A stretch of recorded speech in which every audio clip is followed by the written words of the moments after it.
Welcome to the Grad School Femme Touring Podcast. This is Doctora Yvette Martinez Vu, and I will be serving as your femtor, providing you with tips and tricks and everything else you need to know to get into graduate school.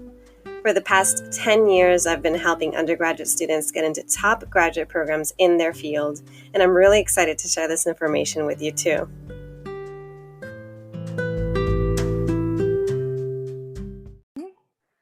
All right, welcome everyone. I am really happy today that we have another really awesome guest speaker. Today we have Doctora Ana Guerrero, who will be discussing the topic of networking and conferencing 101. And as I usually do, I'll begin by reading her bio.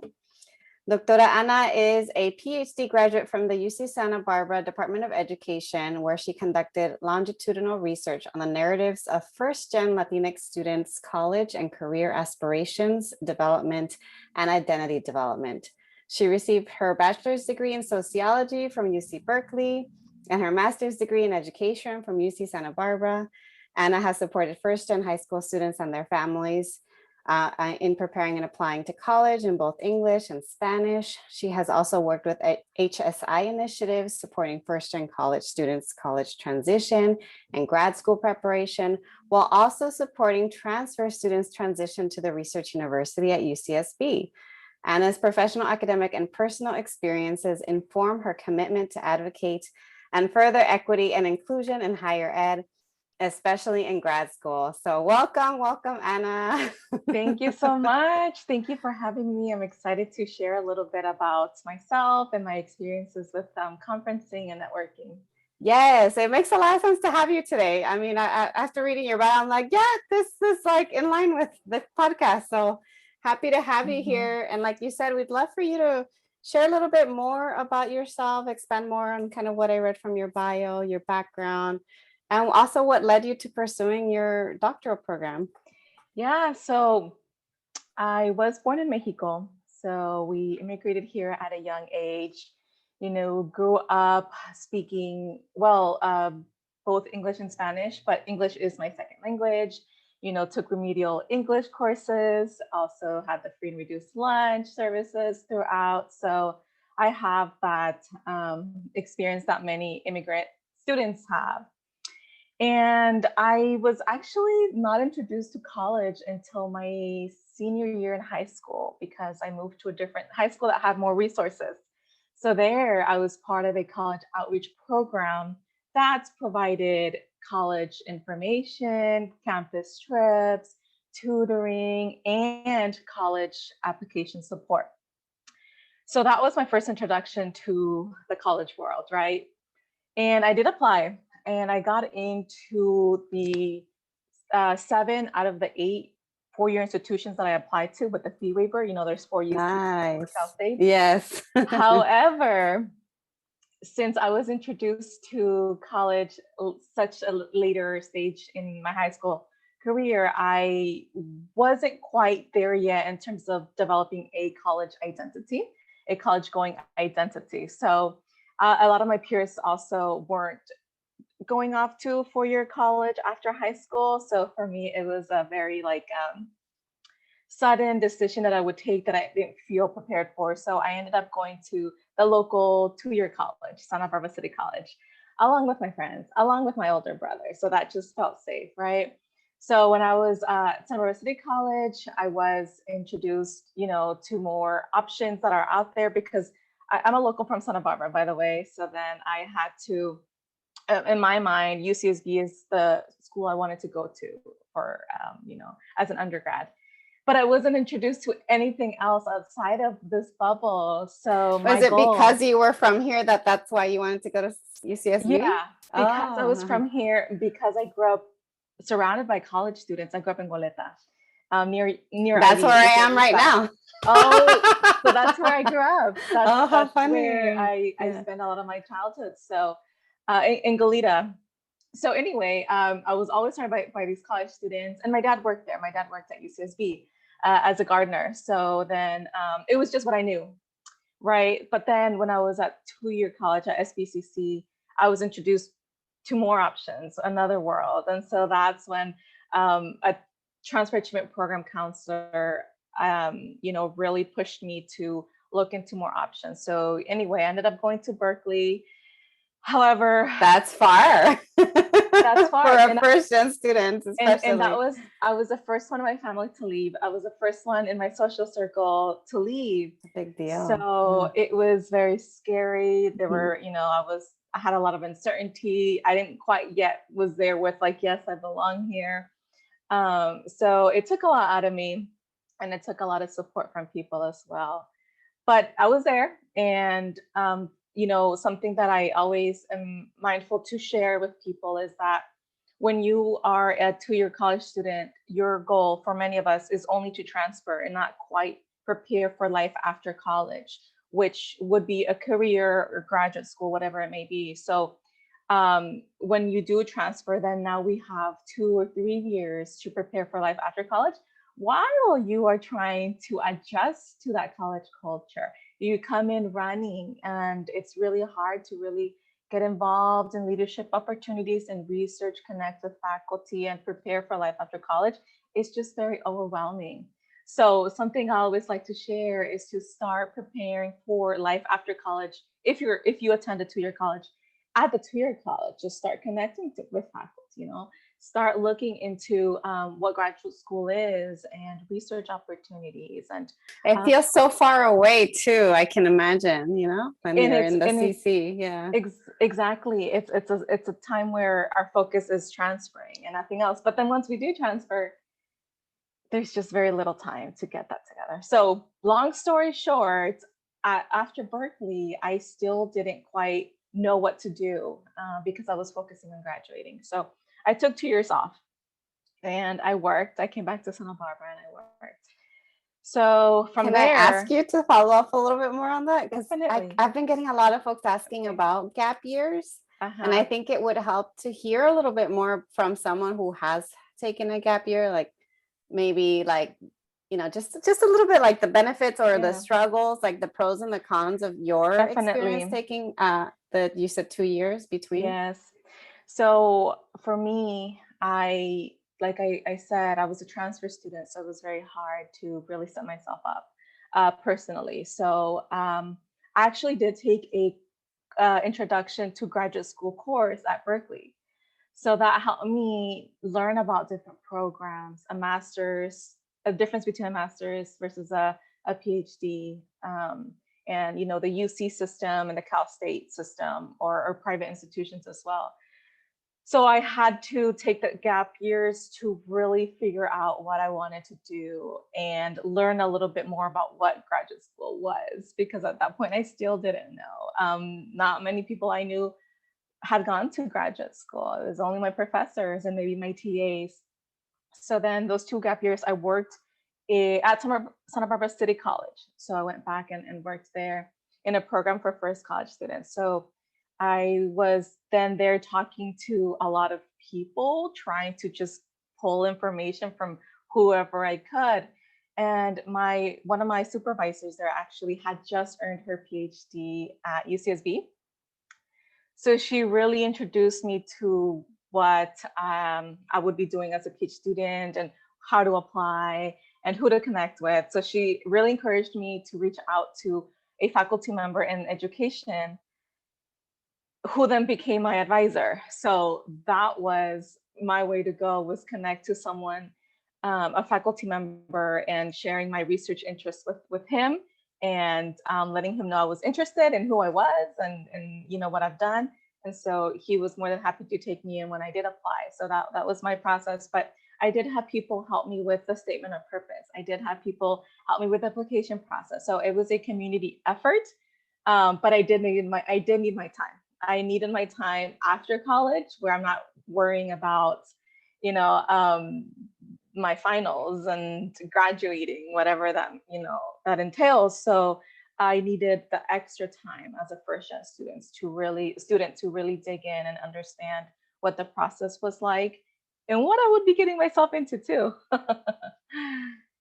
Oh, that's really helpful to hear. I think it'll be helpful for a lot of the listeners too, because a lot of folks feel like they need that time off, just because it's been such a whirlwind of the last 16 months or plus. But then at the same time, there's that anxiety of well, how am I going to make the most of it? How am I going to maintain connections and still make sure that they hold themselves accountable to applying if they really want to go to grad school? So Right. I think it would be good to also talk about, like, because you said you went to CC, then transferred to Berkeley, then took 2 years off, then applied to grad school. And I'm assuming that's when you got your master's and PhD at UCSB. So at some point you must have learned about conferences. At what point did you learn about academic conferences, and what was that like? Because I'll tell you, my first time going to a conference, I don't think I realized what I got myself into until I was actually physically there. Yeah. Yeah, so conferences honestly were my favorite part of my whole graduate education journey, because that is where I got to connect with people I admire, their work, people who I was reading in class about, and just leaders in the community. You get to learn from them in person. So it was my all-time favorite. So I did attend many conferences. But yeah, you're right. They could be very intimidating because you're interacting with a lot of people who have been in the field for many years, and they're professionals. And it's intimidating to present yourself as someone, like their colleague, or someone that you could, it's a give and take kind of relationship when you're in conferences, because not only are you learning and networking, but you're also reciprocating that to others, and sharing your work as well when you present. But what do you mean about you not knowing what you got yourself into at conferences? Well, so my first time going to a conference was in undergrad, and it was because I was a Mellon May Fellow, and they took us to a West Coast Wow. regional conference. And so they're like, oh, you're going to go to a conference and you're going to present your work. And that's all I knew. And then when we actually Okay.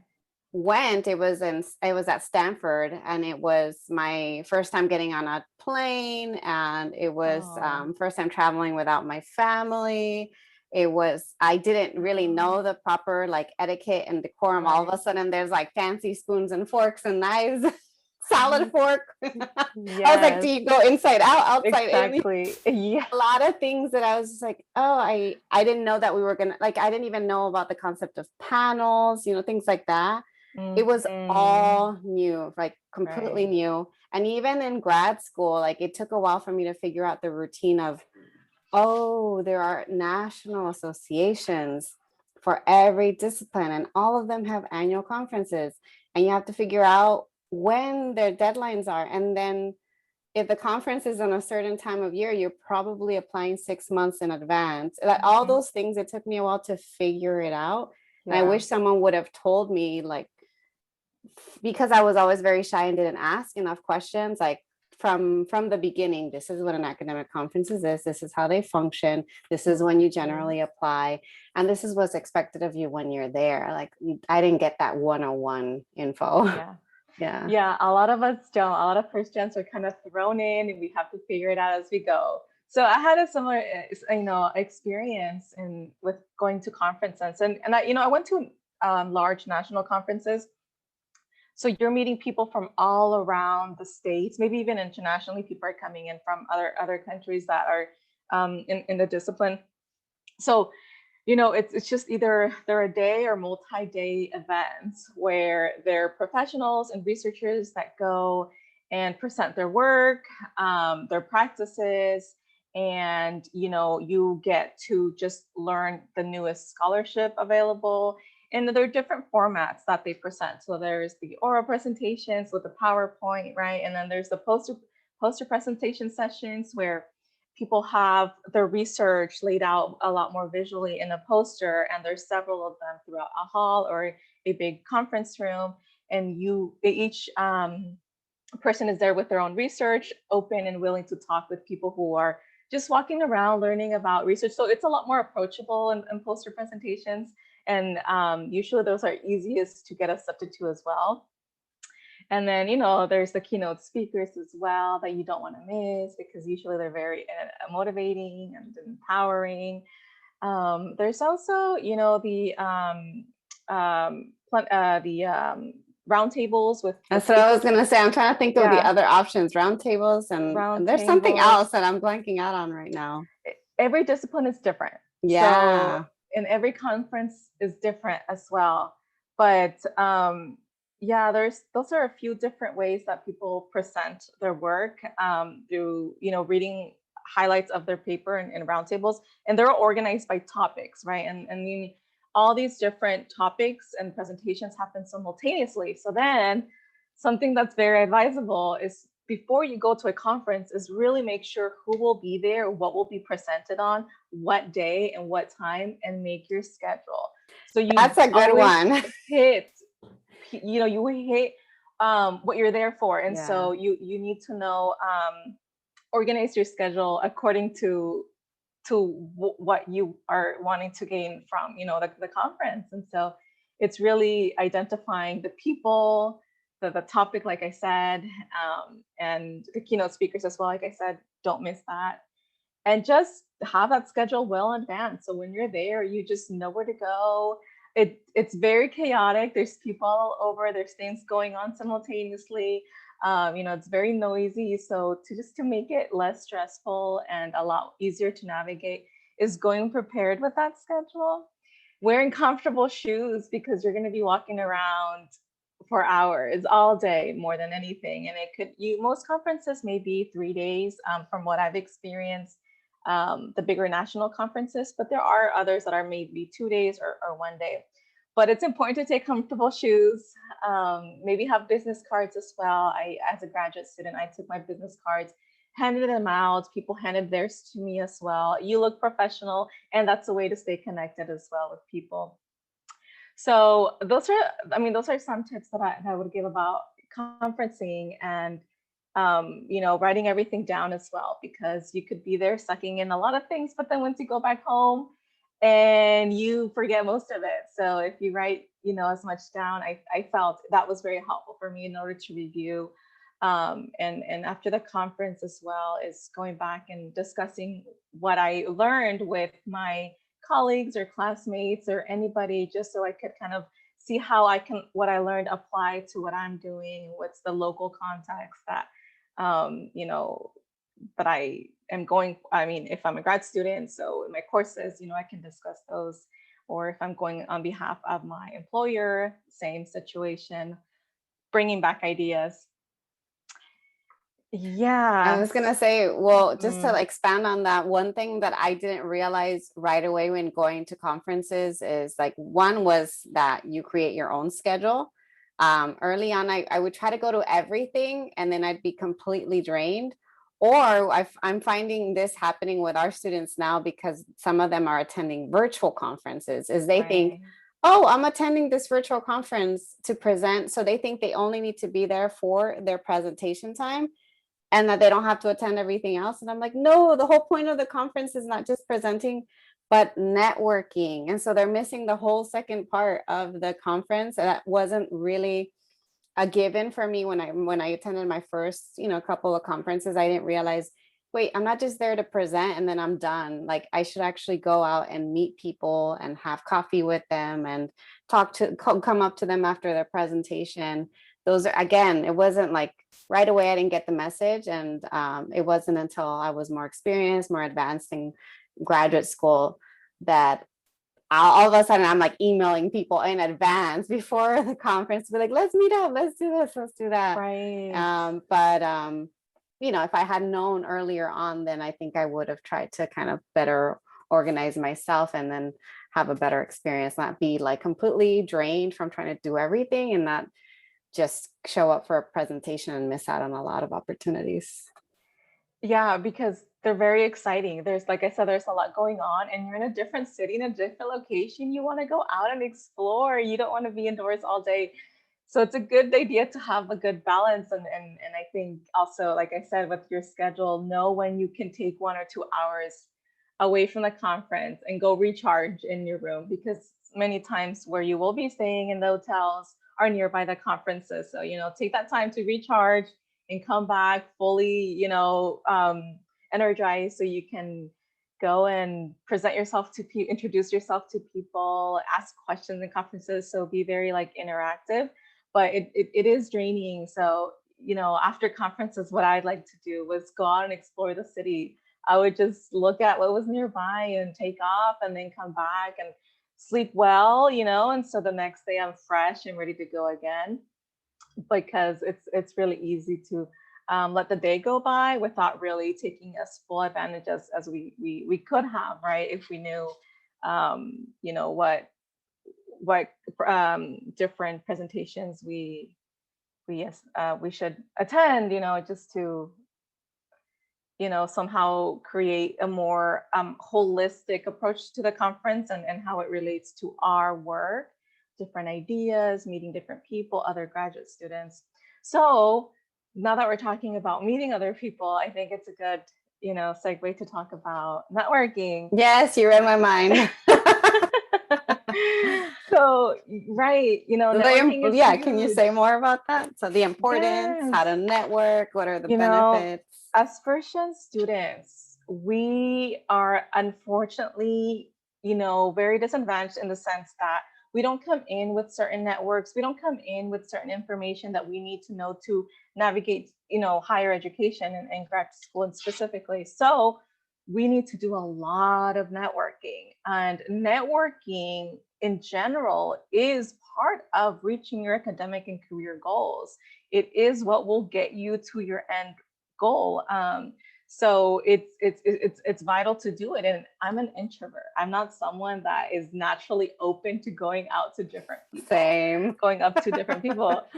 So it took a lot of effort and a lot of stress and many failed attempts as well. Like I could be very awkward at times in large events. But you know what? It's okay. Like, I think that we need to remind people that it's okay to have awkward moments and to put yourself out there, and some will be great and some won't, and you're still better off for doing it. Yeah. And I think the more you do it, the easier it becomes. So it's just constantly putting yourself out there and making yourself visible to others, because not only can you learn about opportunities, you can, find a new mentor, but you can also give back, right? So it's going in with a mentality of not just going in with your own agenda, but how can I support that person as well? So it's generally being interested in what that person is saying, and thinking of ways who you can connect them to, maybe ways that you could collab with whatever they're working on. But it is scary, it is scary for me, at least personally. Like I said, I'm an introvert, and going into, for example, the conferences and seeing people that looked very professional. They seemed like they had it all together by the way they dressed, by the way they spoke, but that's not necessarily the case. I've learned, over the years, that's not necessarily the case. However, they just had more practice doing it, right? So going to conferences and networking. But you're right, when you were speaking about now the transition to the remote, the remote platforms that we have to navigate now. So that, I think personally, that opened up a world of opportunities to network for me, because now, and I mean, people were just willing to talk to me and see how they could help when I reached out to them.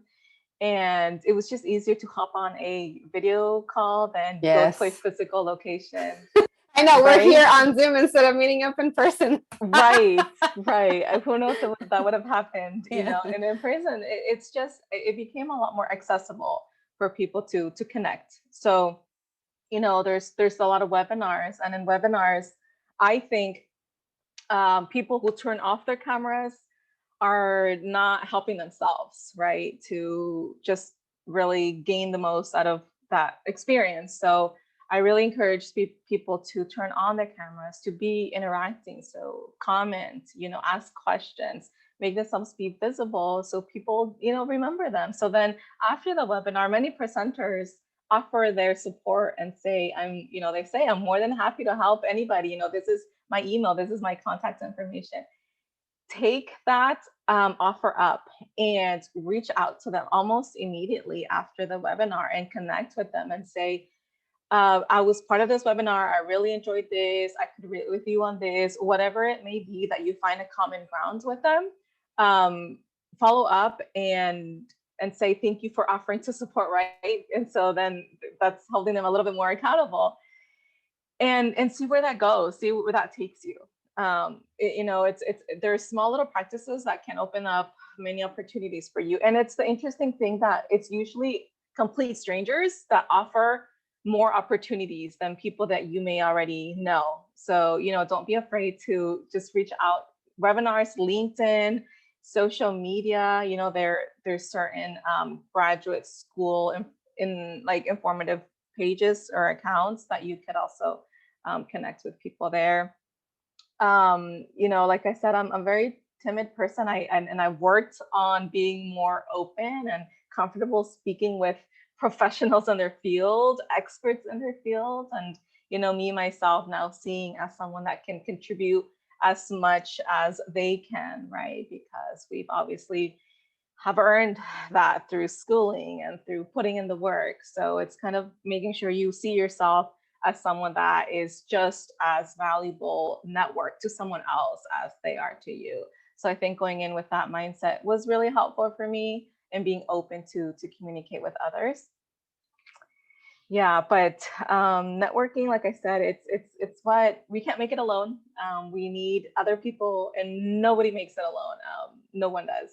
So it's always a matter of knocking on doors and being yourself. Making sure that you make time for that networking, so you can insert. You can add it to your schedule, your own calendar, and say, this is the time I'm going to spend trying to either connect with new people or reconnect with old networks, because we don't know what opportunities that they may know of now, right? So if we reconnect with them, they will think of us, they will keep us in their mind, to connect us to that opportunity or mentorship.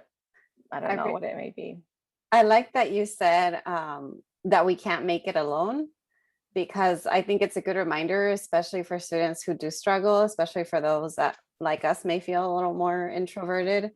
Another thing just to add to this is what I tell students when they're struggling, and I tell this to myself as well, is if you don't like the term networking, and if it feels too capitalistic or too transactional or too like oh, I'm just gonna be like bothering someone, is going back to what you said about it being kind of reciprocal, and even thinking about it as a form of community building. Like, I can't do this alone, but also like everybody else is trying to lift as they climb too. So thinking about it as you're part of this larger community, you're adding yourself to that community, and then thinking about like, okay, I'm gonna also give back as I learn. So for me, when I reframe it as community building, that helps me think like, oh, I'm not just gonna like go and contact Anna and be like, hey, can you come to my podcast, and feel like I'm just like, I'm not like taking advantage. It's right. A mutual reciprocal thing, because I think this is a productive, kind of helpful, useful thing that we're doing to help each other. I get to showcase you get to share your knowledge. You know what I mean? Like, it's not just like one-sided, and that helps me. Otherwise I would have never reached out to you. I would have been like, why would she want to talk to me? No, I completely agree. And I love that because many of these terms do have some sort of connotation that many times is a little bit off-putting, like you were saying. So thinking about it like community building, like just generally meeting someone new, and really not thinking of it as something extremely professional thing to do, but something very just personal. Like, I introduce yourself to someone, see where the conversation goes, finding that mutual, just something that you can both relate to, and then talk about what you're doing and who, what your goals are, and then they will too. And like you said, it's a lot of more, it takes off that pressure to go into, say, a conference and think, oh my goodness, I have to network and I have to talk to this and this person, but really think about it as just conversations. Taking the pressure off. That's great. Yeah. I feel like I have two more questions for you, but you're already answering the second to last question, which is like about offering advice to first-gen students who are struggling with like putting themselves out there. Maybe they feel very shy or introverted, or they're intimidated, or they've had a bad experience and they're discouraged. Like, and what else can we tell those students to kind of encourage and motivate them to put themselves out there and hopefully develop some good connections? Yeah, like I was saying, I am a shy, timid person actually. And like I said earlier, it's a matter of practice and not holding yourself to really high standards. Just saying, you know what, I'm gonna show up. This is my goal, is to show up and meet people. Like that's it. It doesn't have to be like, oh, I need to create, like I was saying, create this network and contact, or else, I'm missing out of good opportunities. No, it's just generally, if there is someone you admire, know where they will be, know what time, and go up to them after so I'm referring to conferences, or it could be, webinars, or it could even be on LinkedIn. It could be anywhere, really. Anything is really a networking opportunity or community building opportunity. So it's really just not putting that pressure, like we were saying, and just go up and introduce yourself without that pressure, and see where it goes. But and it's practice, like I keep saying. So it is important to step outside your comfort zone and to get yourself out there. But with time, it will get easier.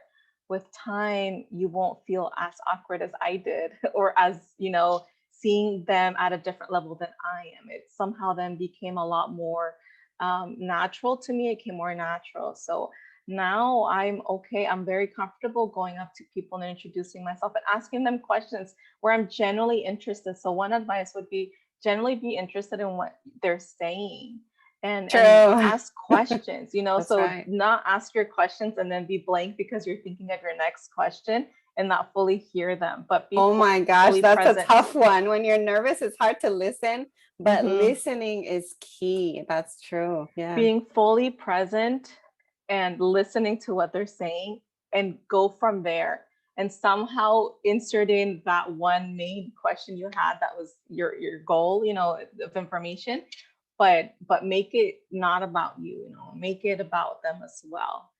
So that's one tip. And what was the other part of your question? Just like, if they're struggling to put themselves out there because they're either shy or introverted or intimidated, or they had a bad experience that left them discouraged. Right. So the buddy system helps, find someone to be there with you and go up to someone, or, talk to someone about, your friend, about your goals, and see if maybe they have interest in talking to this person as well. And so, introduce yourself as a team. It just kind of makes the what is it, the stage fright a lot more manageable if you're there with someone instead of by yourself. I used to do that. I remember I would get together with a friend, like usually the two of us were introverted. We're like, hey, you want to talk to Professor so-and-so? And it's like this like big name scholar in the field. And I was like, okay, let's go together. So it's like somehow knowing you're there with a friend gives you that sense of like security and comfort. Like, okay, it's going to be okay because my friend is there. Exactly. So that's really helpful for those of us that are a lot more shy and timid. Another one is to do it through online. It doesn't have to be in person. Like you could do it online before an event and just introduce yourself. Oh, I'm really excited, look forward to meeting you. So then when you do go and introduce yourself in person, and they already are almost not expecting it, but in a way, expecting someone to come up to them and remember your email. So they're a lot more open and not so like, oh, so who are you? And like, what's your question? They're already kind of prepared for that, and are a lot more open to you when you do approach them. I feel like it's so different too from like when I was in undergrad and grad school, because now you have technology and you have social media that you can use as a benefit, whether it's like a Zoom meeting in advance, like you said, or following them on Twitter or whatever, social media account you use, that person who you're trying to connect with may have a public profile. It's kind of nice to stay like on top of what they're up to or connected in a different way. Yeah. Right. And for those who have had bad experiences trying to build community, maybe that person, somehow shut them down or was just not open to connecting with them, or maybe never heard back, right? So I think it's important to remember that it's not you.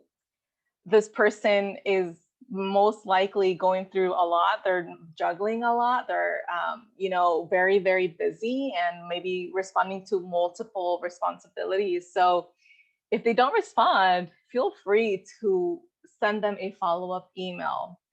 Give them some time, maybe a week, but definitely I think reaching out, because your email may have been buried under I don't know how many others. So it's always good to not leave things there, right? So make sure you follow up, and remembering, like I said, like if this person was maybe not as engaging with you or not engaging as much in person, I think again it's always important to know that they're not professionals at building community as well. They're people and may be awkward themselves and maybe feel self-conscious themselves. So it's always thinking about the other person's perspective and thinking like they may be exhausted and worn out and they just don't have that energy at that point in time to make you feel, welcomed or wanting to connect with you. I mean, not wanting to connect with you, but just feeling a little bit like shut you down in whatever sense that may be. So just remembering that they are people, but try again, try again, maybe in the morning the next day, or just follow up through email, and maybe a different experience. But definitely don't ever think that bad networking community building experiences are a reflection of you.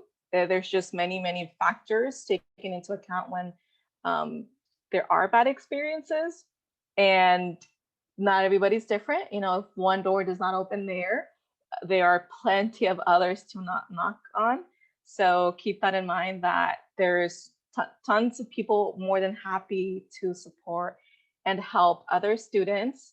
But yeah, just don't take things personal. I think that's my biggest takeaway when it comes to that. Or yeah. I was gonna say, I got that, the one, don't take it personally, but also something that I feel like the way that you're approaching it too is a compassionate approach towards someone Right. maybe not being able to connect with you. Like instead of saying, oh, maybe I don't want to talk to that person because maybe they just I don't know, they're not the right person for me. Or you're actually saying, actually, maybe they are busy, maybe they're exhausted, maybe they're depleted, maybe their inbox is full, maybe they're overextended. Like just thinking about it from that compassionate side and not taking it personally, that's great. I feel like that's a really useful strategy to use, because sometimes that is true even for us. Like even like you as an individual, someone might reach out to you on the other end. Maybe you're trying to get a mentor for grad school or for your early career, and then their high school is reaching out to you and maybe you are overextended. Like it works both ways. So that compassionate approach of always thinking about, you never know what's going on the other end of things. Like the pandemic taught us that, like folks have had all kinds of emergencies and just not so great things happen, that you never know what someone's going through. Yeah, I would say just keep that in mind. And if it doesn't work out, it doesn't work out. Like you said, there's more fish in the sea. So Exactly. And one more thing I was going to add is preparation is key. So if you are someone that is a little bit intimidated with a person, or just, shy overall, preparing is going to help you tremendously. So have your 3-minute pitch, who you are, what you do, what your goals are. Have that very a strong one, so you don't, somehow your mind goes blank when you're in front of them. Like just make sure you practice it, you rehearse that. It could be in the mirror, it could be with someone else. You can record yourself practicing as well, and make sure you hit those key points that are important to you. And like I said, present yourself, look sharp, look so it makes you feel more confident too. The way we do dress affects the way we carry ourselves, so that would help as well. I love that. So we're getting ready to wrap up. My last question for you is, I would love for you to just share a little bit more about your IG account, First Gen Resilience, and also like what's the best way for others to reach you aside from that? So what is first gen resilience? And then also like for folks who really resonated with what you said today, how can they best reach you? Yes. All right. So this idea came to mind when I graduated with my PhD in December, right? I was, looking at the stats. Can I There just say are, felicidades? Like, thank you. I need that like reaction of Thank like you. Thank all the you. Yes. reactions. Yes, yes. Yeah, it was tough. It was during the pandemic. So there was no ceremony. I didn't have a graduation party. So thank you for that clap. I appreciate that. So, like I was sharing with you, a lot of my decisions were made with the information that was made available to me. There was no path laid out for me. I went as I was receiving information. So that's why I'm such a big advocate of people having access to information and guidance, because graduate school is not for everyone, right? So I did a PhD. It's not for everyone. However, I don't want people to not take up that opportunity because of lack of information, rather to make an informed decision with information. I feel like And I could have so, said the exact same thing. I love that you're saying that it really isn't for everyone. And I'm not the type of person that wants to push higher education because I know from direct experience how toxic it can be. So I'm right. like, it's not for everyone, but if you do want to do it, if you do need that as a stepping stone to the next thing, Exactly. you should be able to access that information. Yes. Keep Exactly. It going. should be available to you. Yes. Right. So that's where first gen resilience came from. It's now that I have a lived experience, research the topic, and for my own practice, helping other undergraduates apply to graduate school, is where this idea came from, where I would love to be a resource to others to provide information on what is graduate school, how do you pay for it, what are the skills that you need, what is it that what does it look like. So basically it's I offer well, I do offer coaching for first gen students as an undergraduate students, and also for graduate students just navigating graduate school. And I offer bilingual coaching sessions to undergraduates. So I would work with their families, right? That's So amazing. Yeah. it is not supposed to be an isolating journey. And that was huge for me, because for me, my journey was very isolating. And I wish my family had more understanding of what I was going through. So that's why I work with the families and provide the information as well in Spanish, right? So, and then I help others who are now preparing to go to graduate school as well. Just choosing a program, the statement of purpose, funding. I did graduate debt free, so that's, I think, another thing. That's another huge one. Yeah, so bachelor's, master's, amazing. PhD, no debt, because I hustled, right? And so I know what it is like to be concerned about your finances and how you're going to pay. So I try to offer that support to others. So I also sell merch, right? So inspired by the first gen experience, I sell shirts, tanks, t-shirts, and mugs, and with phrases that helped me keep showing up day after I day. love that. So then Yes. I share it with others. So what kind of phrases? Let us know. For example, one is I show up for myself, my family, and my community, because as we were saying, these spaces are very not inclusive, right? And so many times we feel like we're not fully belonging there and we're not as valued as well. However, we have a lot of inner drive that makes us keep showing up day after day after day, right? No matter what our obstacles are. So that's one. I show up, and so you can have it in a mug or a shirt. And another one, it's in Spanish. It's puedo con eso y más. I can do that and more. That's another phrase.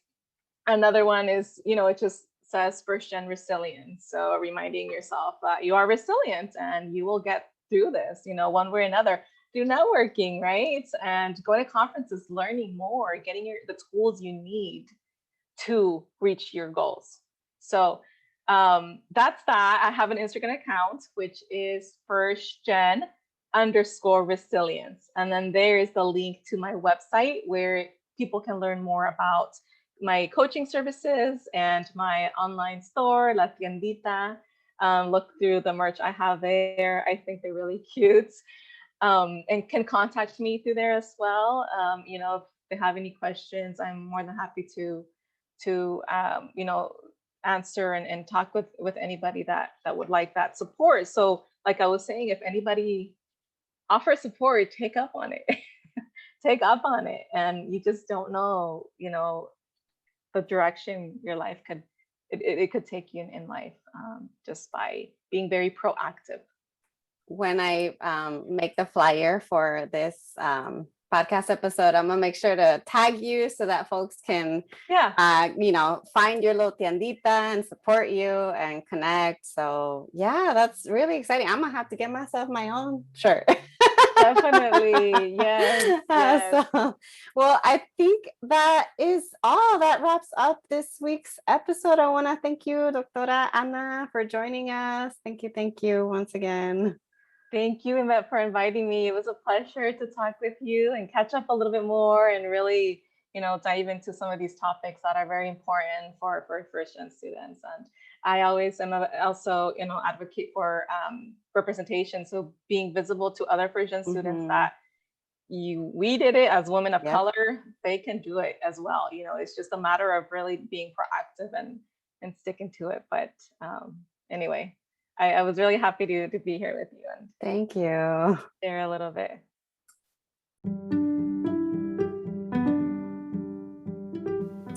Thanks so much for joining me in the Grad School Femtoring podcast. If you liked what you heard, please rate this podcast on iTunes, Spotify, or anywhere you tune in. You can also support the podcast by donating to my Patreon page, Anchor page, or Venmo account, which is at Grad School Femtoring. If you have questions or episode topics, you can contact me by sending me a DM on Instagram, sending me an email to gradschoolfemtoring@gmail.com, sending me a voice message on Anchor, or sending me a message via my personal website at YvetteMartinezvu.com. Until next time.